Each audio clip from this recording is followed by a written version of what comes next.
Hello and welcome back to video tutorial 6 with Future Frontiers Coach Training. So, you're on your penultimate session with your pupils and you've gone through, helped them identify their dream career, research that career, speak to someone in that actual profession, either over Skype or on the phone. And now we're getting to one of the most important aspects. The second last thing you're going to do is help them build an academic plan so that they can connect their aspiration to their current educational work. So as you'll remember from the last video, we did look at obviously the overview, how to support your pupils on that professional expert call. There may be some of you who still have a call to do this week. You can look back at the last video if you need help with that.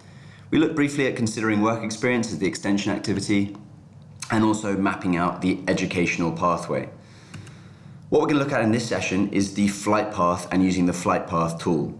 Now, hopefully, again, you'll remember using this in training, but this video will explain really clearly how you can do it again.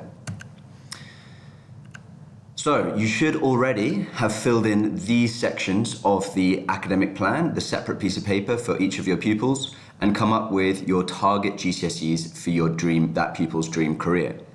From here, we're then going to input those kind of career goals, career target goals and GCSEs into this section of the academic plan.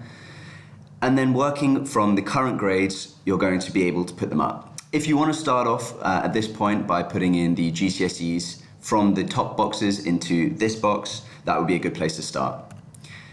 In the pupil handbook, you'll also remember that there's the description of the academic plan. And if you haven't got to this stage so far, go back and look at the pathway chart to work out what GCSEs your pupils need to get and what grades they need to get to achieve their dream career.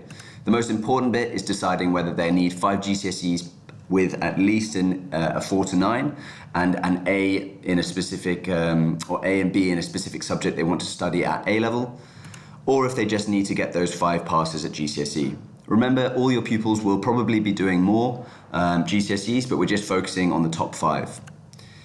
To make sure that you really know what they are, remember you can go on to Start and look at the Qualifications and Routes In tab, and that leads you to this page where you can click on the different levels to determine and get different subject ideas for their top GCSEs.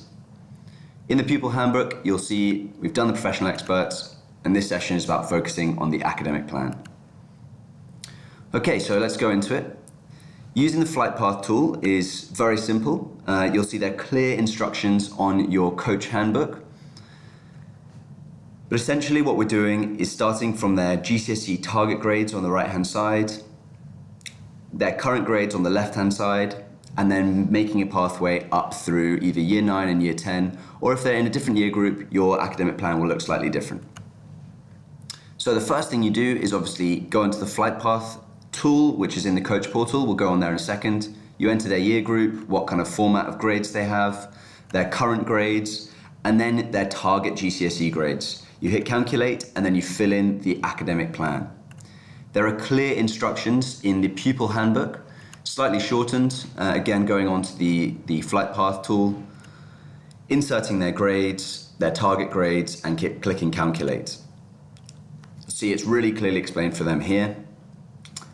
And then there's some advice on whether they're on track or they need to work a bit harder or they actually need to aim a bit higher.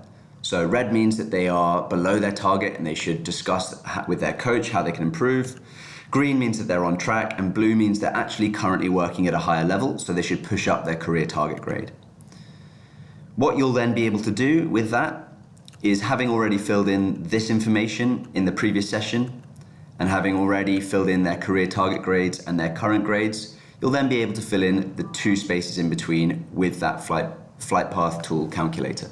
So I'll just show you how to do that. Remember, you go onto the Future Frontiers homepage, scroll down to the bottom, and you'll see there's the coach portal. Click on the coach portal, enter the password coach 2017, all lowercase, all one word. Click go. And you'll be on the coach portal. Scroll down almost to the bottom to where we get to achieve, and you'll see the flight path tool is here. So in this instance, I'm going to use the example that I had before. My pupil is in year 9, They use numbers. Select next one. Their current grades. In English, they're currently achieving a 2.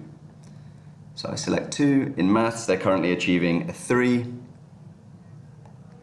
Science, they're currently achieving a 2. And then we selected 2 more subjects based on the career of engineering that they want to do. So that was ICT and geography. In ICT, they're currently performing at a 4, and geography, they're currently performing at a 3. So once you've filled in their current grades, you click Next, and you put in their career target GCSEs. So this is what you worked out using the flight path tool and the options on Start. So in order to get to be an engineer, we've decided that this pupil needs to get at least a 6 in English, they need to get at least a 7 in maths, they need to get at least an 8 in science, and then a 6 in ICT, and at least a 7 in geography. So we've got to that stage, you've got their career target grades and their current grades. All you do now is click Calculate. So at this stage, you'll see English, maths and science, the pupil is working below the current desired rate. So we're gonna have to have a conversation with them about how they can get to, at the end of this year, a 4, 5 and a 6 in those 3 subjects. At ICT, they're currently on track. So if they stay and get a 4 at the end of the year, they'll then be able to go to a 5 and then a 6 for their career target grades when they do their GCSEs in year 11. So let's go back to the presentation and have a look at how that actually fills out in the academic plan. So you've got engineering as the degree that the pupil needs to get. Those are the A-levels and those are the career target GCSEs as we discussed. Those are already filled in with their current grades. Using the calculator, they have identified that they need to get those grades at the end of year 9 and these grades at the end of year 10. As I said, if your pupils are in a different year, your academic plan will look slightly different, but it's basically the same principle. Remember as well to discuss with them how many total GCSEs they're doing. If they're doing a GCSE, if they're doing a degree or looking to do a degree, around 10 or maybe more would be appropriate, but we're just focusing on the top 5. This will then inform the subject areas and focus areas that you're going to discuss with them for the WOOP targets. So in this instance, we're going to look to improve science by looking at practicals and maths by looking at their behavior. That will inform what you do in the next session with the WOOP targets. So here you go. This is what the last session, and we'll look at this in the next video. But otherwise, I hope you go well with the academic plans, and best of luck for this session.